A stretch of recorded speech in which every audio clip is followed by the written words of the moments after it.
Let's get on to tonight's discussion.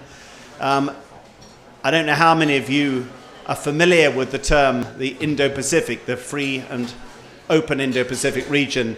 My recollection, I first heard it when President Trump visited Da Nang in Vietnam for APEC at the end of 2017. It was a relatively, the concept wasn't new, it had been talked about before, but not as much. And President Trump had taken it on board to such an extent. I think he mentioned it about 20-25 times in the speech, and we're all scratching our heads saying, what is this thing, Indo-Pacific? What does it mean? Why aren't we talking about Asia-Pacific or the South China Sea region? Anyway, 2 years have elapsed. It wasn't an accident. It is a new strategic concept with which the United States is viewing this region. It turns out that under President Trump, the US has been just as engaged and as interested in the Asia-Pacific region as it was under President Obama, although with a rather different style of engagement. But still, I think many of us don't have a very clear idea about what this concept is. So we're very pleased that the Chargé, the acting ambassador here, Peter Haymond, has agreed to come and explain all and answer your questions too afterwards. Peter, of course, has been acting ambassador since previous Ambassador John Glynn left and has a great deal of experience, particularly in China, where he was based previously, and I'm told is probably about as well-informed a person on this topic as you will find in Thailand. So we're very grateful to have him here. Peter, thank you.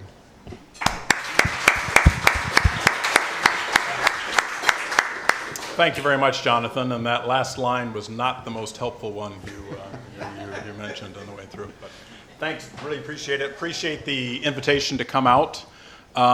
We're looking for opportunities to explain the free and open Indo-Pacific strategy because we want our friends and partners in the region to see what we're interested in doing, what we'd like to do with them, and sort of a little bit about our goals. And that's what I want to talk about tonight.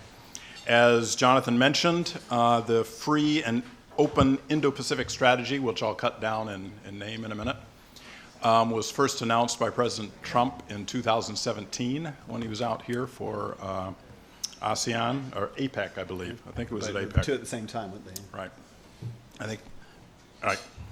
And first of all, following on another point that Jonathan made, every U.S. administration, at least in recent memory, has been very interested in its relations with this region and has been looking for ways to enhance those relationships to advance U.S. interests, okay? Security interests, economic interests, global governance interests. This is the region with many of the fastest growing economies in the world. This is the region with key security challenges. This is a region that has 5 of the United States' 7 defense treaty allies. The region that I'm going to outline to you includes approximately a half of the world's population. It needs the attention. Every administration has looked to give it attention. The Indo-Pacific strategy is the Trump administration's expression of that, this framework of that desire to enhance relations with this region. Every administration is going to tweak its approach. We'll talk about some of the tweaks tonight. But the point I want to make is there are new elements here, but fundamentally this is a continuation of the U.S. administration's long-time interest, desire, objective, felt need to enhance relations with the region. Okay, the United States has been an active partner in the Indo-Pacific for just over 200 years. And we have that specifically dated because the first contact from which we're dating that, we just celebrated 200 years of friendly relations with Thailand last year, dating back to 1818. And we had our great and good friends, the slide's coming up here. Our great and good friends celebration all of last year was commemorating that 2 centuries of friendly relations. But the relationship became stronger and more intense really since World War II. And over the last 5-6 decades, the United States has been a very strong supporter of the regional institutions that have grown up in the region. ASEAN, APEC, Asian Development Bank, other groupings, other institutions set up to advance the development of this key region. And because we valued that economic development, we also put considerable resources into maintaining a peaceful environment here and working together with our treaty allies. And our goal here, as the Secretary of State, Mike Pompeo, said when he was speaking about the Indo-Pacific Strategy last year, the great theme of our engagement is, where America goes, we seek partnerships. We work with partners. We have allies, we have partners, we have friends. We realize that to achieve our interests, we must make the case that engagement with us is in the interests of these partners. It's got to be a good deal for them too. Our record in the past has been to seek partners. That's our plan in the future. Okay. All right. Indo-Pacific region. Let's see it. We count here from our perspective, it's from the west coast of the United States out to the west coast of India. Right? As I said, including half the world's population, from China and the tips up there of Heilongjiang in China down to Australia and New Zealand. All right, Indo-Pacific region and the prefixes to this strategy. Why free and open? When we say free, we mean we want nations to maintain their sovereignty, their ability to decide for themselves, the peoples and government, the policies they think are best for them, absent coercion, and to express their free opinions. Why open? Or what is open? By open, we mean fair and reciprocal trade, open investment environments, transparent agreements between nations. You see it up there. Okay. Peaceful resolution of disputes, open waterways and airways in following international law and practice. That's what we're getting at free and open. A question Jonathan raised a bit. Next slide. Why Indo? Okay. The first 25 years I worked for the State Department, most of my time was spent in what we called the Asia Pacific. We're now referring to the Indo-Pacific. And what this reflects is a significant adjustment in our own geopolitical thinking. As India's economic weight and influence has rapidly grown, our interest in viewing relations with India and interaction with India in conjunction with what is going on in East Asia has grown at the same time. India's trade and economic interaction with ASEAN, by our count, has multiplied by around 40 times in the last 25 years. We expect that number to continue to rise. And we have concluded that to effectively engage with East Asia, Southeast Asia, we must also engage effectively with South Asia. And so we're looking at that region as a whole. Now, in my lifetime, the biggest change in the Indo-Pacific region is not actually India. And frankly, the biggest change in the world in geopolitical terms has been the rise of, next slide, China. Okay. Now, we'll go on to the next one, give them a break. Okay. I personally have a long history in Thailand. Okay. I first came here when I was 7 years old. We're breaking a touch from the theme. Had a great time walking in flooded yards, kicking the crabs around, hugging gibbons on the fence. I lived in Laos and Korea and China since then. I've been working on Asia, studying China relations, studying China history, studying Chinese literature. And I've seen the changes that have happened here over that period. When I was in university, and it may be similar for some of those of a similar vintage, I and my colleagues, even if we were studying ancient Chinese history or not so ancient Chinese history, had very little idea of what was going on inside China. There's just not much connection with the outside world back in the late 70s. Obviously, that has changed dramatically. Let's go back to China for a second. And China's rise has, in many ways, been an extremely positive phenomenon. I mean, we're talking about a fifth of the world's population engaging for the first time fully in many decades. I think many in China would say effectively for over a century, the first time, of a fifth of the world's population engaging fully in global marketplaces, pulling over 1 billion people out of poverty. It's an amazing story. It's an opening that has created new trade and investment possibilities throughout the world, of course in Southeast Asia, right next to China. Lots of new opportunities here. The challenging part is the rapidity with which this change has taken place. If you think of yourself of a sphere or a something here of a certain size, and you suddenly add on something that's a fifth of that, whether it's a balloon or whatever else, there's adjustment on both sides that need to take place. Okay? We have an injection of this huge mass of people. I think of it as, we'll see if this is a fortunate metaphor or not, but boosting plasm into a body to gain energy. Not favored by most sports associations, but still brings new energy to the body itself. The injection of 1.4 billion Chinese has made a huge impression on the world economy and trade. It's made challenges for those who are in the existing system to adjust to this great new factor.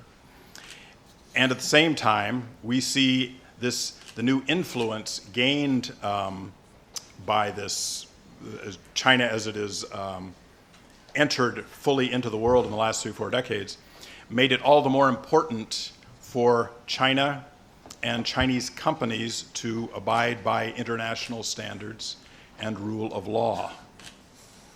And our free and open Indo-Pacific strategy is our approach to the region. And this means India, this means Japan, this means Southeast Asia, this means China. It's to the region, right? And under the strategy, we want to cooperate with all nations to support national sovereignty, to support fair and reciprocal trade, to support transparent and rules-based investment, and to support the rule of law. Our interest is to engage effectively with this region. And part of that, we believe, is working with China to help China integrate productively into a world that it has joined in such a rapid manner. And for us, this includes pursuing a constructive relationship with China wherever possible, while also confronting China on its policies where we judge necessary. And you're seeing that philosophy played out in the headlines from day to day. Okay, India and China. What's the place of ASEAN? India, China, Japan, Australia, the big places, at least physically, the place of ASEAN. For the United States, ASEAN, as it has in earlier administrations, plays a crucial role in our Indo-Pacific strategy. Our Indo-Pacific strategy is based explicitly, internal documents and external documents, on the theme of ASEAN centrality.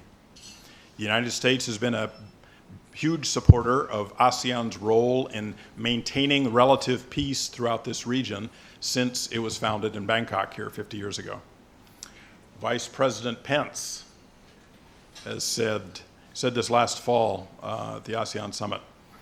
ASEAN is central to our vision for the region. It is our indispensable and irreplaceable strategic partner. We mentioned that the Indo-Pacific Strategy was announced in Vietnam. When the Trump administration decided to hold 2 summits in the last year to address arguably the most pressing security challenge in East Asia, that is the nuclear weapons on the Korean Peninsula. The first one was in Singapore. The second one was in Vietnam. Okay. East Asia Summit will be based around ASEAN. Okay. ASEAN has become, and we've supported this idea, the gathering place for the region to address the region's most pressing problems. And it also, just incidentally, happens to be one of the fastest economically growing regions in the world. And you put those things two together, ASEAN is central to what we're trying to achieve under the Indo-Pacific Strategy. And for us, and particularly for me working at the US Embassy in Bangkok, we see Thailand, where ASEAN was founded, as the heart of ASEAN and a key to ASEAN's success here. So what does the strategy mean for our engagement in Thailand? As a founder and leader in ASEAN, as the chair for 2019, Thailand is obviously, I'd say, a key partner that we want to work with in achieving our goals and engagement in the region.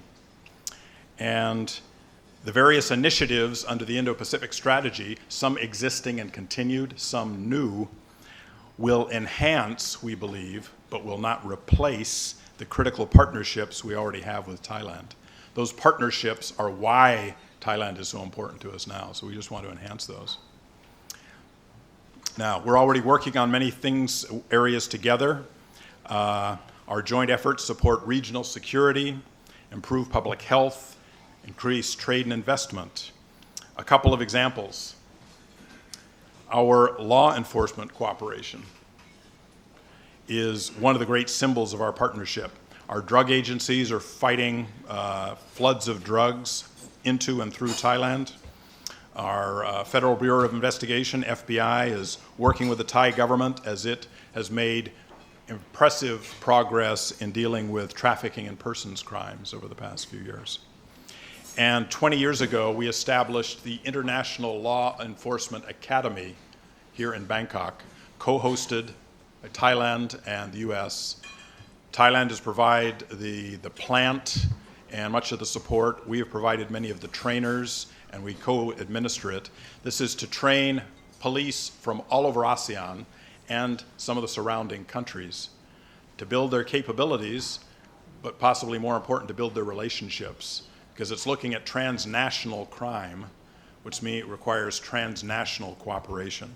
So through our cooperation with Thailand, we are already making the region safer, and that will continue.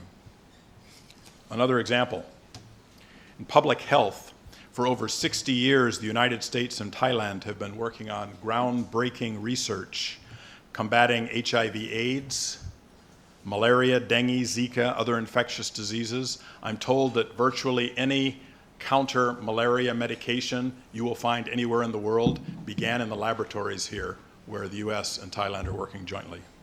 Okay? Together, we are making the region healthier, and that will continue. On the trade and investment side, no one has invested more in the Indo-Pacific than the United States. By our count, our calculations, between 2007 and 2017, US foreign direct investment more than doubled to almost the trillion that you see up there. Okay. Thailand and the US had two-way trade above 40 billion, continuing to grow.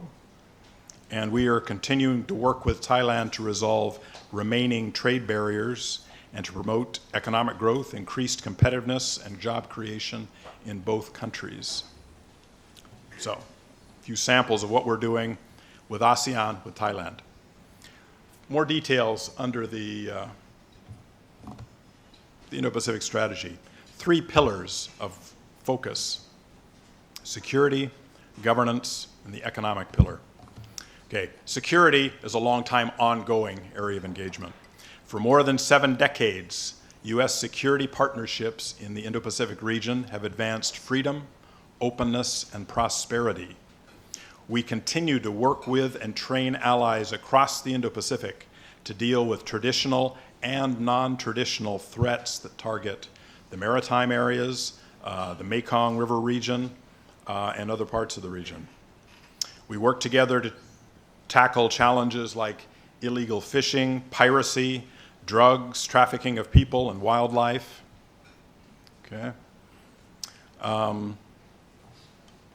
We also work together through exercises like Cobra Gold and others to enhance the interoperability of military forces across the region, and both for defense and for dealing with the many natural disasters to which this region is heir, as we have done many times in the past. That's been going on in the past. That will continue. In the last year, I think our figures are around $500 million towards a maritime security initiative involving a number of ASEAN countries here as one new step we're taking. Okay, next slide. Second pillar, governance. Under the Indo-Pacific Strategy, Vice President Pence announced last November the Indo-Pacific Transparency Initiative with 3 focus areas. 1, sound governance, meaning increasing public sector accountability and transparency, strengthening anti-corruption measures, promoting honest and open public finance practices.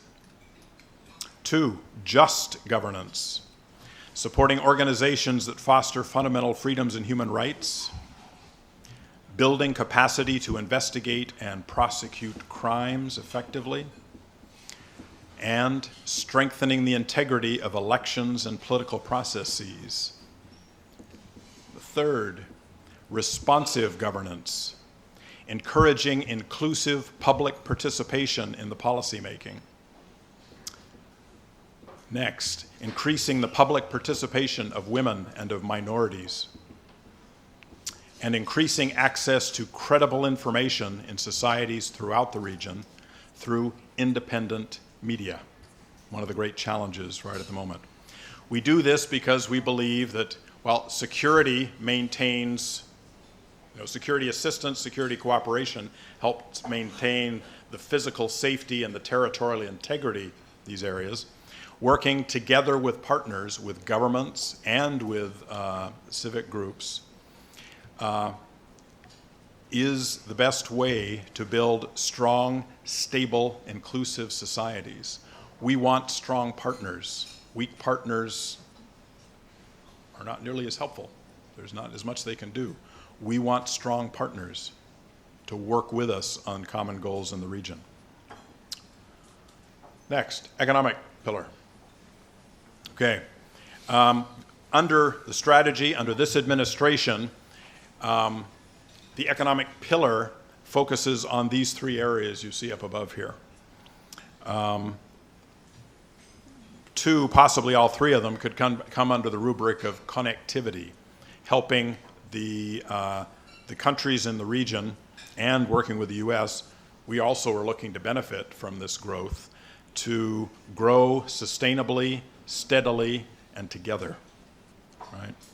So building high-quality infrastructure, increasing energy security and access, improving cybersecurity and digital platforms, the new frontier, okay, of the cyber world. All right. Now, let's see. Right. Okay.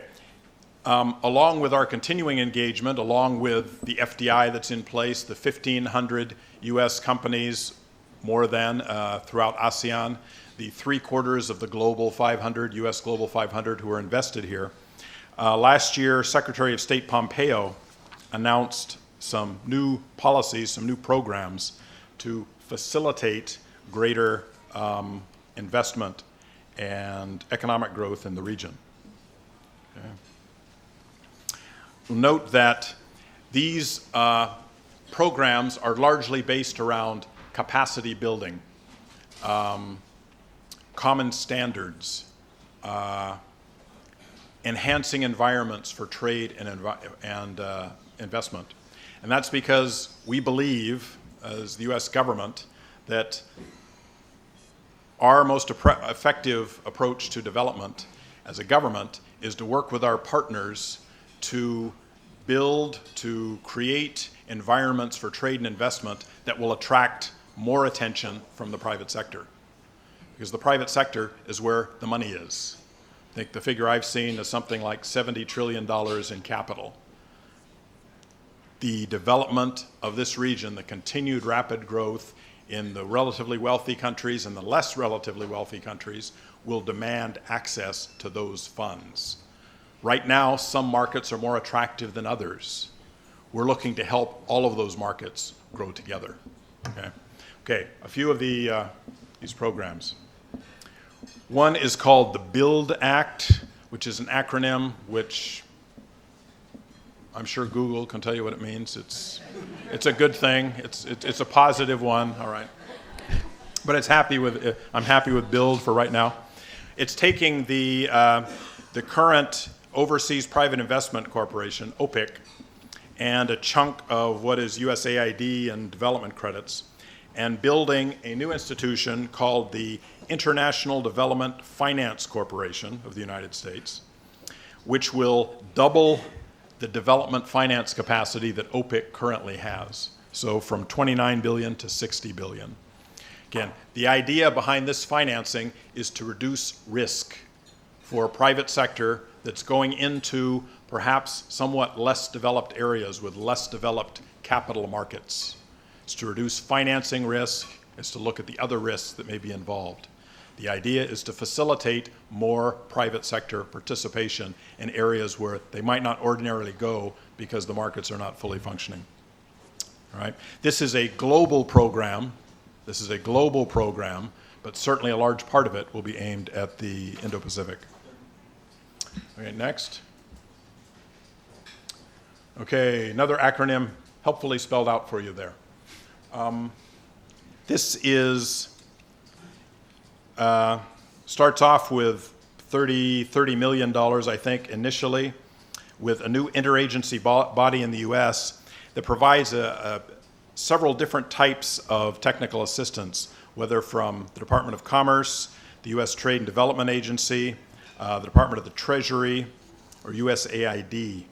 One example we've got listed here is as countries are looking at the projects, the infrastructure projects that they feel they need for their societies, and they're looking at funding packages for those, wherever that package of funding and proposal may come from. Helping countries, particularly those that don't have as high capacity as the more developed economies, to look more effectively at that package, to calculate the total costs and benefits to them.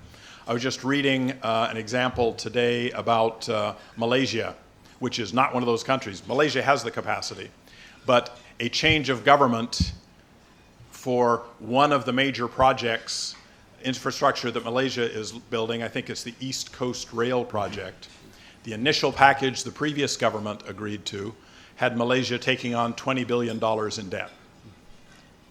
The new government decided they didn't like that arrangement at all.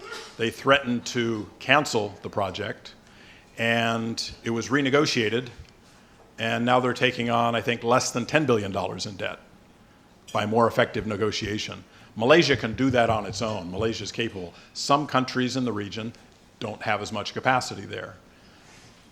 That's one of the programs under the ITAN, or ITAN, or whatever, however we're going to pronounce it, is to help build that capacity for countries in the region when they're considering big new infrastructure projects, whatever the source of funding, to make a better deal for themselves. It's great to have more infrastructure investment here.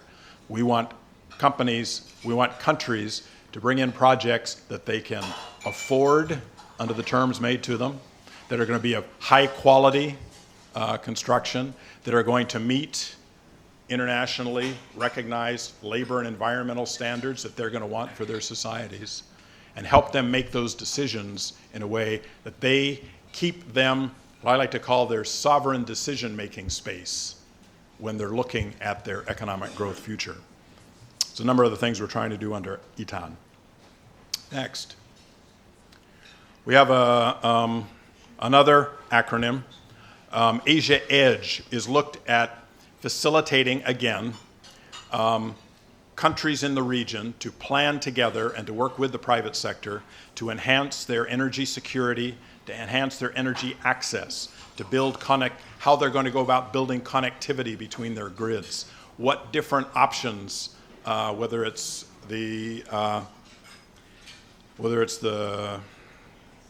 getting tired here, the petroleum, the something-based fuels, where it's the gas and oil or the LNG or the nuclear or the wind and solar, how they're going to address those various options, how they're going to plan it out, and how they're going to work connections with the countries around them. Okay. Strengthening the energy security, creating open and efficient rule-based and transparent energy markets, and expanding access to affordable and reliable energy. All right. And then the last one I'll address here is looking at the cyber part of the pillars. Again, we call it the Digital Connectivity and Cybersecurity Partnership, starting off with an initial $25 million to, again, work with countries as they plan out how to build their digital infrastructure. Okay? Every country in the world, certainly including the US, certainly including the countries here, are looking at how to take the opportunities in the cyber world and prepare their countries for them, take advantage of them, while also protecting themselves against the challenges and dangers in the new cyber world. That's a balance that countries are looking at all over the world. We want to work with our partners here to assist them with what we're finding we believe are best practices or are common standards that will be useful to them. A couple of examples where we've been so far in Thailand giving some support to the ASEAN Japan Cybersecurity Training Center, relatively new institution.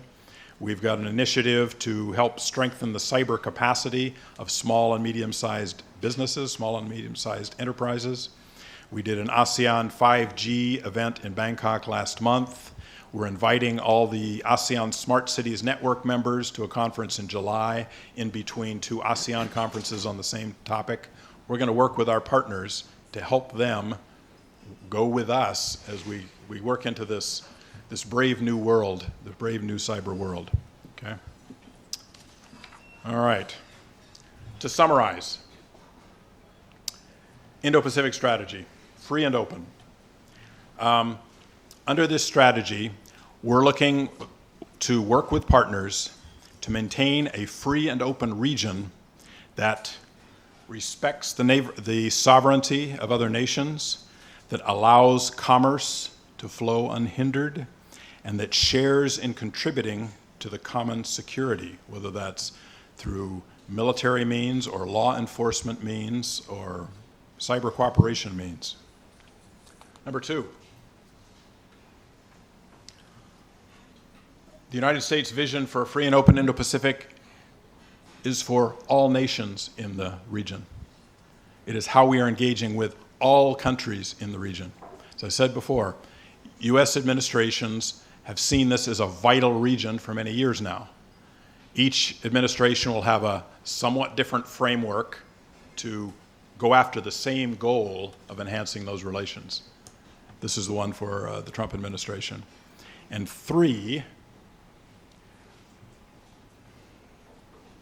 right, boundless, we can hope for boundless, but this is intended to help all countries in the region grow together. We want strong partners.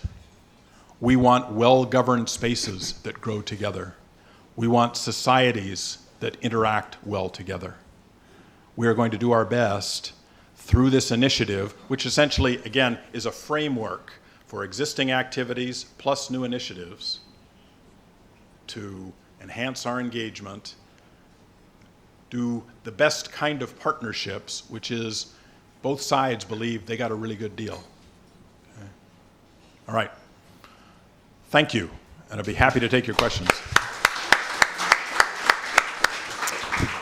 All right, folks, look, the microphone is there. Just some basic ground rules. If you're going to ask a question, please introduce yourself. Ideally, stick to one question and try and make it fairly brief and a question, not a statement. Peter, it looks like you're coming up first. Peter Jansen, Asia Times.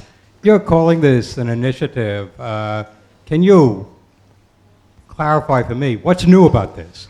I mean, as you say, the U.S. has been interested in us in this region for decades. I see nothing new in what you presented here. Maybe you can clarify. Okay.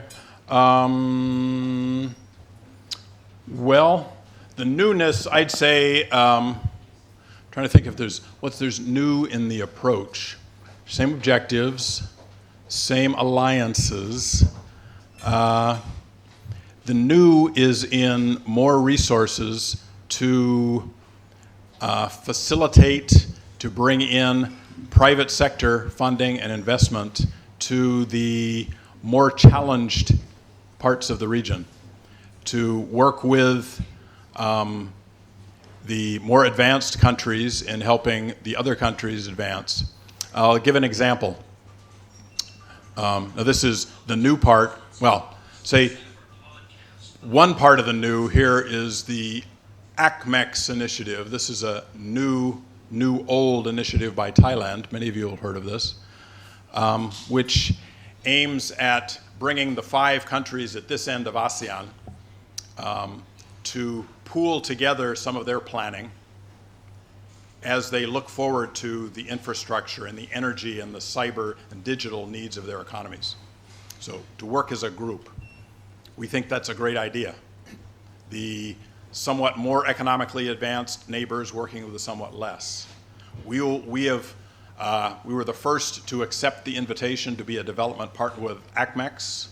We will be looking to use resources under some of the economic initiatives I showed there before to help the ACMEX countries achieve their goals with infrastructure and energy and the digital side. This won't be the United States building a road or building a railway. It will be the United States working with countries to either plan out how they want to build the railroad or looking at the best possible package and options for financing and constructing the railroad. So, the new est parts are the parts I mentioned at the end, which is more resources aimed at technical capacity building for the countries here to tap more effectively, particularly the weaker countries, tap more effectively into the funds that are in the private sector, which outstrip anything that our government is going to bring to bear. Thank you. Next question, please. Hi, Benjamin Zawacki, an independent analyst. First of all, thank you for your presentation. My question concerns Thailand and really concerns the security pillar of the strategy. Mm-hmm. The former administration, the Obama administration, was frequently criticized for maybe lacking the political will, but if not the political will, at least the resources to sort of implement his pivot to the region. Criticized for limited redeployment of troops to Northern Australia, limited redeployment of ships to Singapore, but for the most part, the pivot wasn't really realized in full. My question is also about resources, but it's more specific to the security side, and it's more specific to the Thais.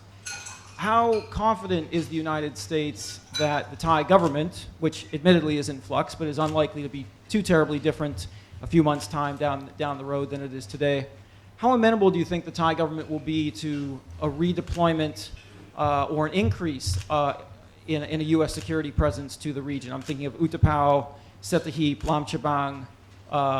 Given that the national security strategy of the United States has shifted away from counterterrorism and more toward, quote, great power relations, which is something that makes the Thais a bit nervous, how confident are you in your partnership with Thailand from a security perspective? Thank you. Sure. For 2 parts to that, to the answer there. With Thailand and security, we've been defense treaty allies with Thailand since 1954. We have the largest military exercise in the Indo-Pacific region we carry out every year, Cobra Gold. We had 29 nations acting there at the time, participating. Thailand has been an excellent partner to us, with us for decades. And my point with Cobra Gold, as I mentioned earlier with the Law Enforcement Academy, is that Thailand has been a great partner with us in bringing the region together to look at security threats. Besides Cobra Gold, we have dozens of exercises each year with Thai armed forces. We have a whole series of trainings with Thai law enforcement. Many of them involve other countries, some are bilateral. So far, all governments we've worked with in Thailand has recognized that we are allies with Thailand, not with one particular government. Just as an example, the past 5 years, Thailand's been living under a military government, and early after the military government came to power, there was some expressed dissatisfaction with statements by the United States about the practices of that military government. We've continued to work through that with the government, but at the same time, the defense cooperation has continued on because both sides see the benefit in that. Again, for both countries and for the region. We see Thailand has been an excellent partner. We anticipate Thailand will be an excellent partner. Second part of my answer I just want to mention is when I was working in another country as we were going through pivot and then rebalance, one of the principal criticisms I heard was that it was too much security focused and not enough on new economic activities. Again, from our perspective, most of the movement on trade and investment will always come from the private sector. But I think the Trump administration decided to put more explicit funding behind greater engagement, greater facilitation, greater capacity building on the economic side, specifically in this region, to add into the engagement. And that's what you're seeing under the Indo-Pacific Strategy. But overall answer, we see Thailand as one of our closest allies, and that continues. Thank you. Thanks. Next question, please. Dave Kendall from the Bangkok Post. Thank you for your presentation, which portrayed the three pillars as nice and neat and parallel. But in fact, don't those pillars often crash and clash with one another, particularly security and freedom and democracy? I think many would see that in the past the United States has supported Thai dictators in order to pursue the fight against communism. Now we've just witnessed an election, and there's a vote right now going on for Prime Minister. Many consider this election as being rigged on many different levels. So the United States, with that second pillar, that commitment to the integrity of elections, does the US consider the Thai election that took place on March 24th free and fair? Fair enough.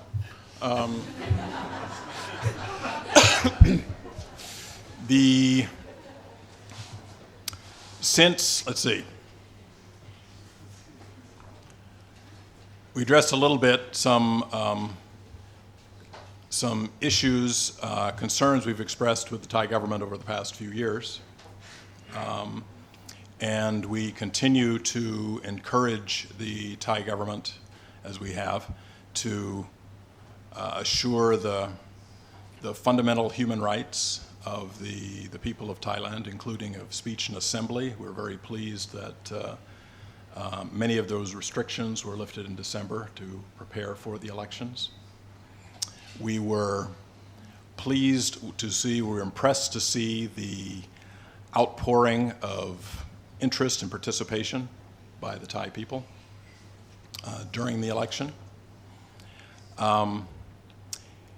In the end, we're interested in a process that will gain the most support possible from the people, whatever country is staging elections and whatever form of elections they take. I don't think it's for me to declare free and fair. It's for me to represent my government in encouraging our close partner Thailand to elect a government that represents will gain, can command the support of the people, that reflects the voices of the people, that involves debate between the people's representatives, and that follows a clear and transparent rule of law regime, following the laws that have been set out. And each government, each country is going to pursue elections and set up their representative system in a different way. We encourage them to do one that is as representative as possible.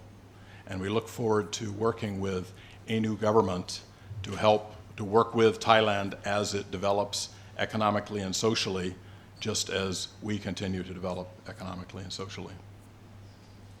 Right. Spoken like a diplomat.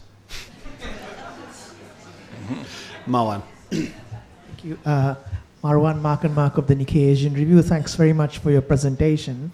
You mentioned as part of the BUILD Act that the U.S. government has committed $60 billion. What struck me by that figure was China has invested $62 billion just to build an economic corridor in Pakistan. So it seems like you're having a huge financial mountain to surmount in the region.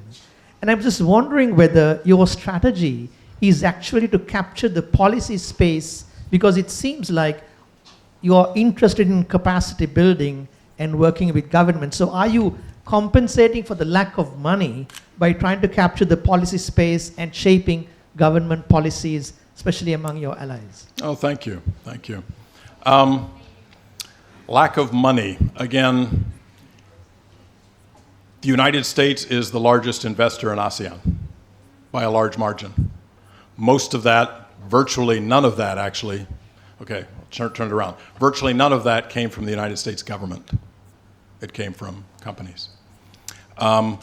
The government of China has taken a different approach to financing or participating in development partnerships, I guess, infrastructure partnerships, by directing companies to different countries and working out agreements that way. From our perspective, any source of financing that builds high-quality infrastructure in a transparent manner, that means the benefit is going to the country rather than, say, individuals, that meets the labor needs, the environmental needs of the country involved, that provides the maximum benefit to that country possible. That's a good source of funding. You all will be familiar with reports around the world that noted some dissatisfaction, I believe at times perhaps even in Pakistan, with the quality of some of the projects and the quality of the financing packages that have been put behind some of the big projects that China's been working on. We're mostly interested in helping countries achieve the best outcome for themselves. And we believe standards for these large-scale projects, they exist. And we can help some of the countries who don't have as much experience with that build that capacity, so that whether they're talking with China or they're talking with the Asian Development Bank or they're talking with the World Bank or they're talking with a consortium of US or other companies, they can work on the best deal for themselves. So that's the space we're looking in. We are not going to make huge investments building infrastructure. We are going to look to tap the resources of the private sector there. Thank you. Right, do we have somebody else with a question? I'd like to ask an occasional question. My name is John Kane. I have some association with the College of Population Studies at Chulalongkorn University. And I have a question, a little bit unrelated to your topic, though, but you're the representative of the embassy, and I saw last October a big billboard in Pattaya about child pornography. And I went to look at it close up. I took a picture, and in fact, there was a large symbol, like this, for both the FBI, United States Federal Bureau of Investigation, and also the United States Department of Homeland Security.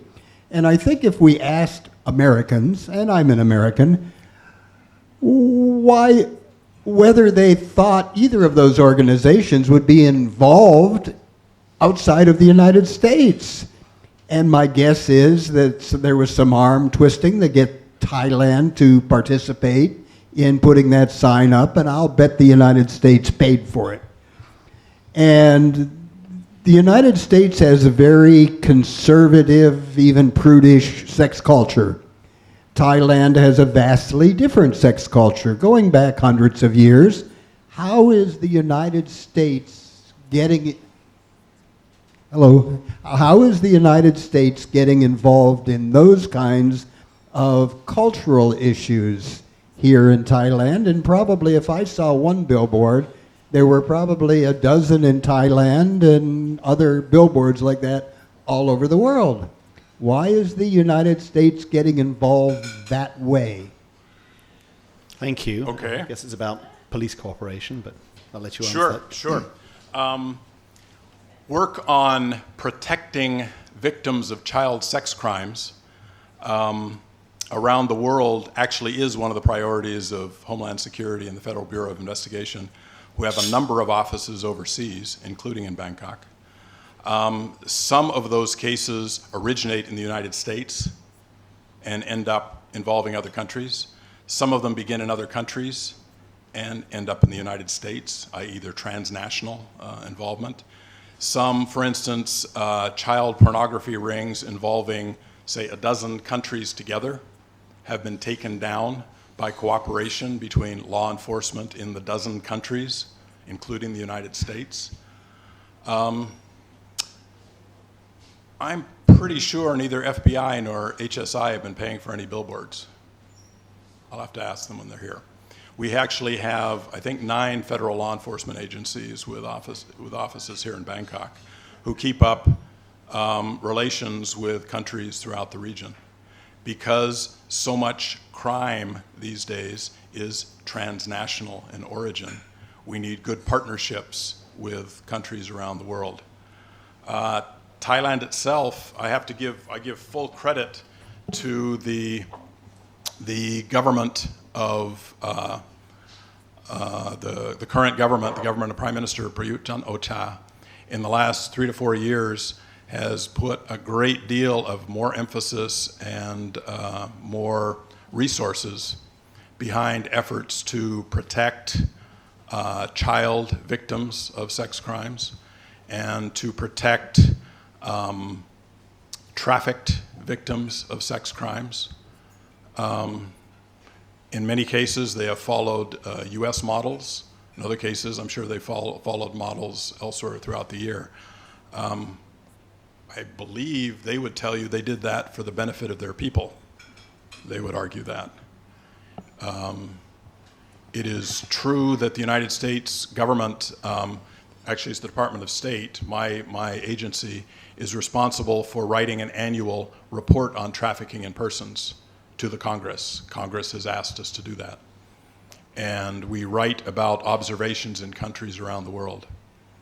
And we have recognized in the last 3 to 4 years, the progress and the effort and the dedication that Thailand has made to deal with these criminal actions under Thai law against Thai citizens and against migrants who come in here.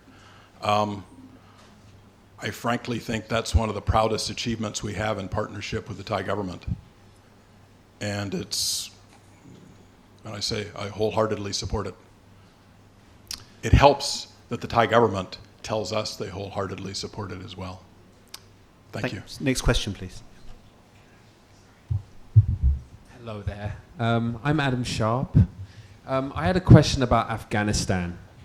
In 2017, Donald Trump announced his strategy on Afghanistan, which was primarily to help the Afghan people to stabilize the country and avoid the destabilization of South Asia, to ensure that it no longer remained a haven for terrorist groups and insurgencies. I had the pleasure of going to Kabul last year for the UN, which consisted of me really moving from armored vehicle to armored compound. I got to see the city through a car window, basically, and Kabul looks decimated to me, and the only business that I see thriving is the war business, and a couple of bakeries that sell that delicious Afghan bread. If you've ever had the pleasure, it's very salty, but it's very pleasurable. I haven't had it yet. So I think that it's important that you share what the United States is doing to deliver on that strategy announced in 2017 to bring more stability to the country and more prosperity for people who have really been left to deal with decades of conflict. Thank you so much. That is a bit beyond the Indo-Pacific.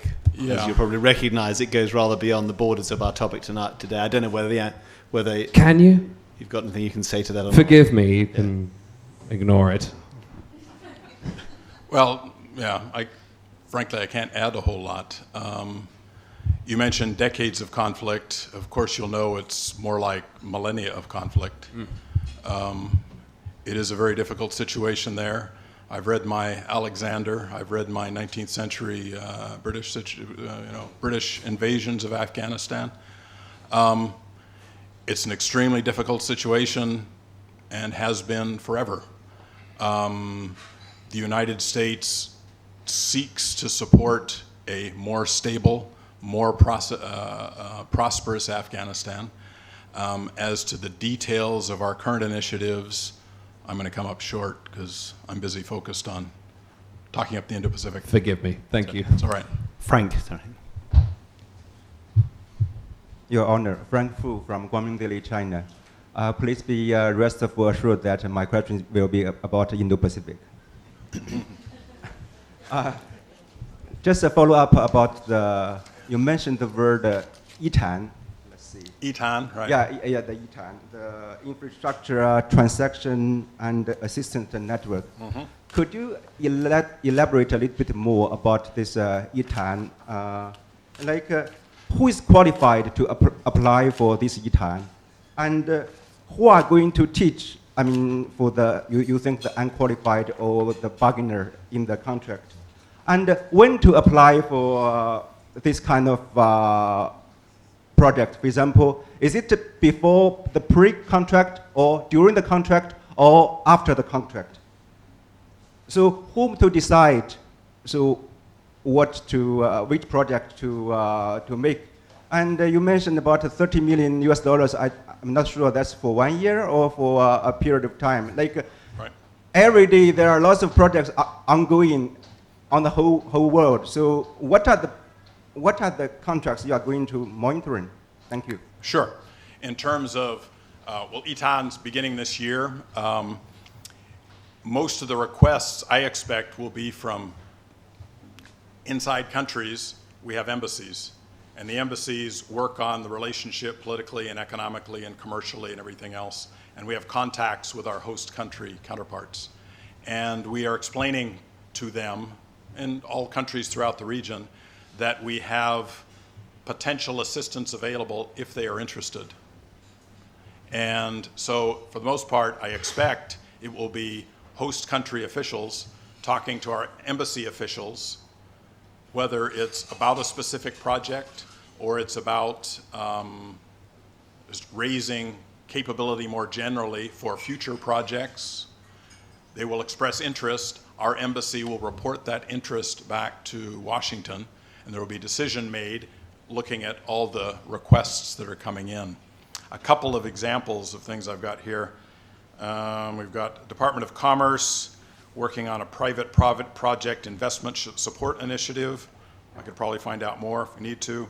We've got the U.S. Trade and Development Agency, funds feasibility studies on pilot projects, technical assistance,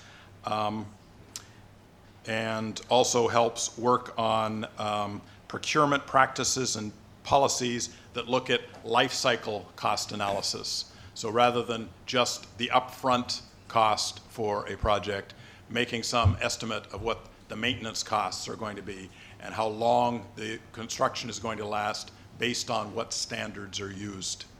Another possibility.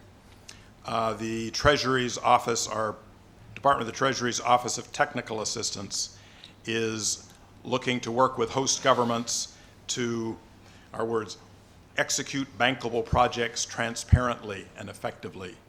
We're going to have people from various ministries who have experience in dealing with large-scale projects, figuring out the values and the financing for them, to provide assistance to partner countries when they ask for it. We are going to let them know that we have the assistance available, and then the discussion will begin. So you mean it's up to the willingness of another country that you see U.S. has this project available, and then it's up to you to apply, up to the foreign government to apply? Well, we can't really provide technical capacity or assistance, training, or discussions if the government doesn't want to do it, if the country doesn't want to do it. So we expect it will be with our many partner countries when they feel a need. This may be with some of the smaller countries more often than the larger countries, who often have the capability, have the capacity.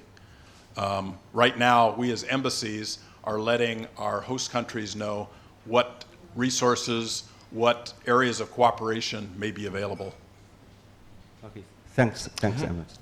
Peter, just one thing I noted in when you were outlining the pillars. In the economic pillar, I mean, many people would argue that sustainability and climate change are perhaps the biggest threats, one of the biggest threats facing this region, yet it's not mentioned there, and I wonder whether perhaps that's a reflection of the fact that President Trump himself is not a great believer in climate change. I think I would just say that in the economic engagement, we're looking at engagement in the areas that are of greatest interest to the countries there. It includes, for instance, the energy, which will include all forms of energy, including the renewable energies and the so far not renewable energies. There is no in there an explicit work on addressing of climate issues. The focus has been on actually what we've heard from a lot of partners in ASEAN seems to be those three pillars getting a lot of attention. You mean that's what they want? Well, that's what they've said. Thailand has talked about connectivity with roads and rail and energy connectivity and communications and data connectivity, and we're hearing that from other places too. But there's a striking contrast, isn't it, from, for example, the way the EU engages, where the EU countries tend to put a very high priority on sustainability and climate change measures, both mitigation and prevention.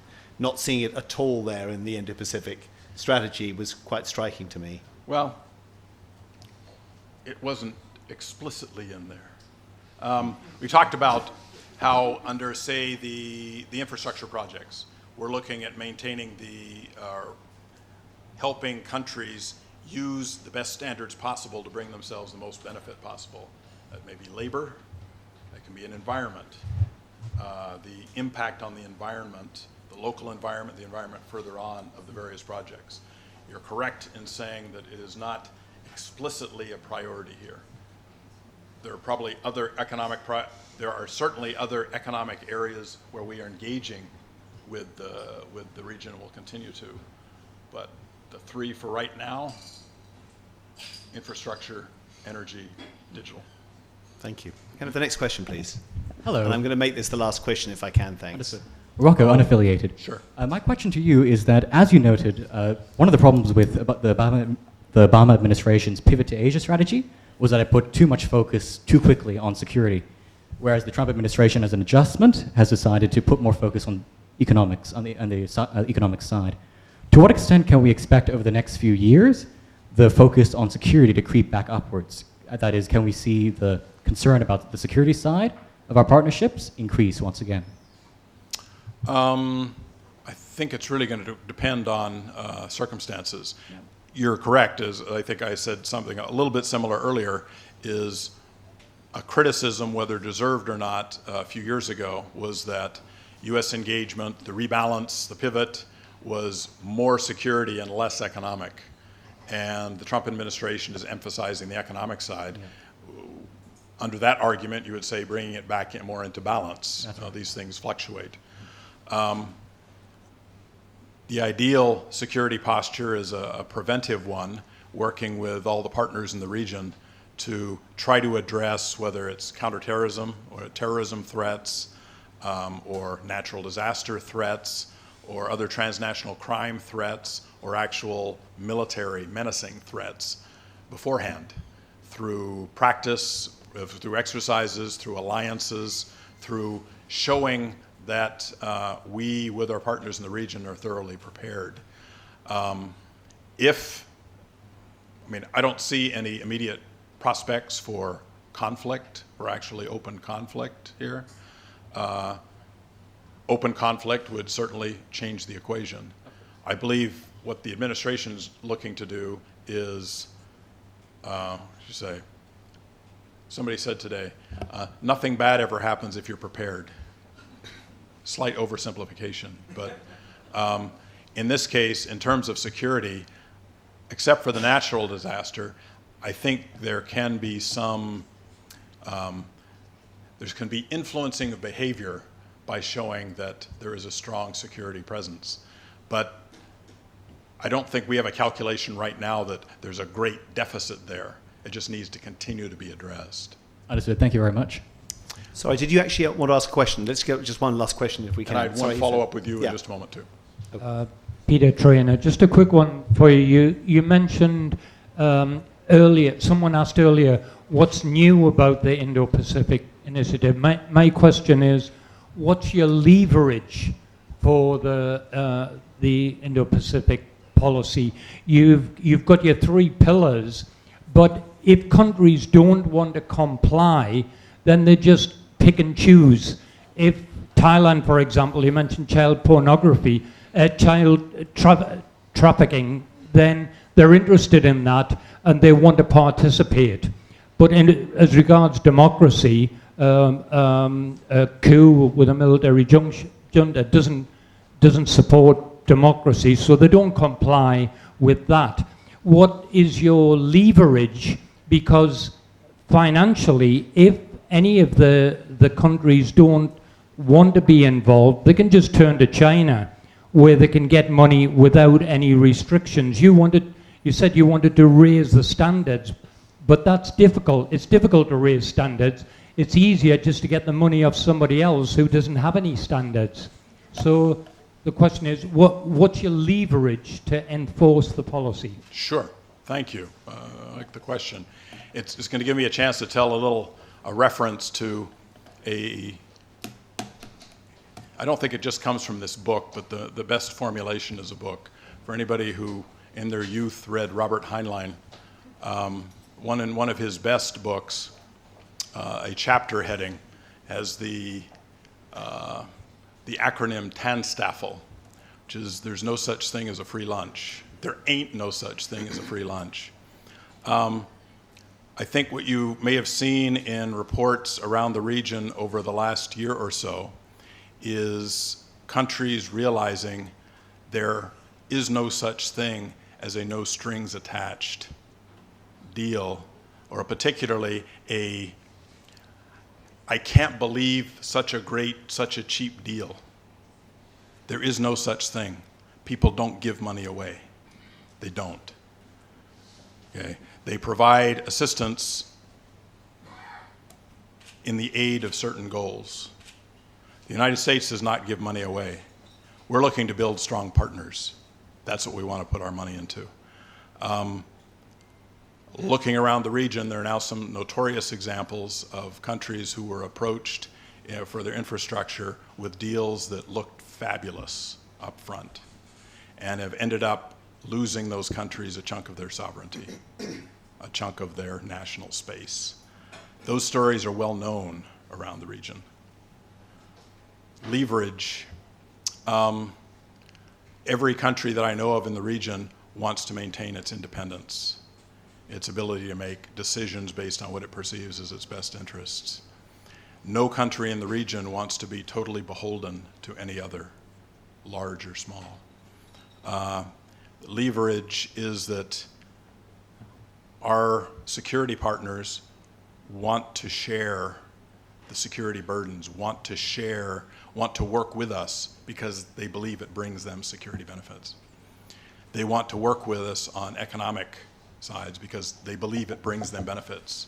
And the crudest points, it brings them access to our markets, it brings them access to our technology that comes to their countries, it brings them access to the excellence of our companies that come in.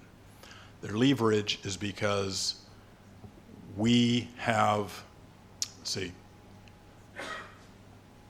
we offer things that people want. And no one in this region wants to be totally dependent on any one other country. That's our leverage right now. In terms of picking and choosing, every country will have different preferences. The pillars, we believe all of them are important to building a strong, stable, sustainable society. Some governments don't care as much for some parts of that. We believe much of those same societies do. We will continue to work with partners who may not match our perfect ideal of a society, at least until the time that we achieve being the perfect ideal of a society. We haven't done it yet, but we're going to try to work with our partners to get closer. But thank you, an excellent question. You wanted to raise something else, Ian? Sure, I was just reminded, you were exactly right that, say, climate change, environment was tangentially, climate change was not addressed there.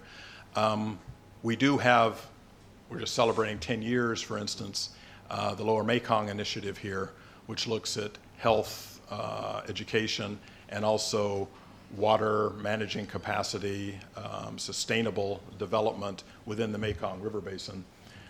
That's not brand new. We're hoping to enhance that, the various areas, and we're looking to, as we build on from 10 years, that will continue. But you're correct, the three are, as I named, the three priorities. Thank you. Thank you, Peter Haymond. Thanks very much indeed for giving us your time. Let's give him a big round of applause.